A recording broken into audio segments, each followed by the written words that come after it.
Yuvavahini registered Belthangady ಘಟಕದ ವತಿಯಿಂದ ಆರಾಧ್ಯಳ ಚಿಕಿತ್ಸೆಗಾಗಿ ಸಹಾಯಧನ ವಿತರಣಾ ಕಾರ್ಯಕ್ರಮ ನಡೆಯಿತು.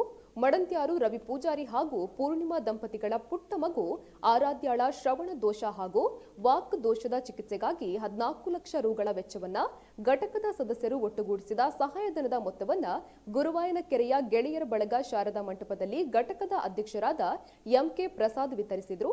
ಈ ಸಂದರ್ಭದಲ್ಲಿ ಉಪಾಧ್ಯಕ್ಷರಾದ ಸುಜಾತಾ ಅಣ್ಣಿ ಪೂಜಾರಿ, ಕಾರ್ಯದರ್ಶಿ ಗುರುರಾಜ್ ಗುರಿಪಳ್ಳ ಸೇರಿದಂತೆ ಘಟಕದ ಸದಸ್ಯರು ಉಪಸ್ಥಿತರಿದ್ದರು.